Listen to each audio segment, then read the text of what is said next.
ഞാൻ ചെന്ന ദിവസം മുതൽ ആദ്യം ദുർബലനായ സ്ഥാനാർത്ഥി എന്നായിരുന്നു പറഞ്ഞിരുന്നത്. പിന്നെ രാഷ്ട്രീയമില്ല എന്ന് പറഞ്ഞു. ശരിക്കും ഈ വോട്ട് ചെയ്യാൻ ഈ ക്യൂവിൽ നിൽക്കുന്ന എല്ലാ ജനങ്ങളും രാഷ്ട്രീയക്കാരാണ്. ജനാധിപത്യത്തിൽ രാഷ്ട്രീയക്കാരൻ എന്ന് പറയുന്നൊരു സ്ഥലമൊന്നുമില്ല. വോട്ട് ചെയ്യാൻ അവകാശമുള്ള ഈ രാഷ്ട്രീയക്കാരെ തെരഞ്ഞെടുക്കുന്ന ജനങ്ങളാണ് ഏറ്റവും വലിയ രാഷ്ട്രീയക്കാർ. അപ്പം ഞാൻ രാഷ്ട്രീയക്കാരനല്ല എന്ന് ഇവർ പറഞ്ഞു വരുത്തി.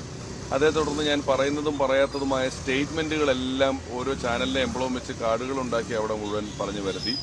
അപ്പം ഞാൻ കുറച്ച് ദിവസങ്ങളായിട്ട് നമ്മുടെ പ്രവർത്തകരിൽ നിന്ന് പലരും ഇത്തരത്തിൽ പണം കൊടുക്കുന്നുണ്ട്, സാരി കൊടുക്കുന്നുണ്ട് തുടങ്ങിയ കാര്യങ്ങൾ എന്നെ അറിയിച്ചിരുന്നു.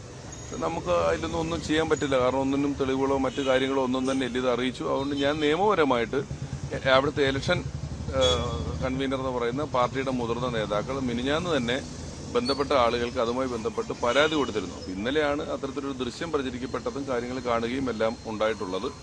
അപ്പോഴും ഏറ്റവും ജനാധിപത്യ വിരുദ്ധമായ കാര്യങ്ങളാണ് അതിലുണ്ടായിട്ടുള്ളത്. അതിനുശേഷം ഇന്നലെ രാത്രി, ഇപ്പൊ രാവിലെ പാലക്കാട് വിളിച്ച പറഞ്ഞത് വ്യാപകമായി എന്റെ പോസ്റ്ററുകളും ഫ്ലക്സ് ബോർഡുകളും എല്ലാം അവിടെ നശിപ്പിക്കപ്പെട്ടിരിക്കുന്നു. എല്ലാ സ്ഥലങ്ങളിലും പ്രവർത്തകർ, ബിജെപിയുടെ പ്രവർത്തകർ അത് മുഴുവൻ നശിപ്പിച്ചിരിക്കുന്നു എന്നുള്ളതാണ് ഇപ്പൊ രാവിലെ പാലക്കാട് നിന്ന് അറിയാൻ കഴിഞ്ഞത്.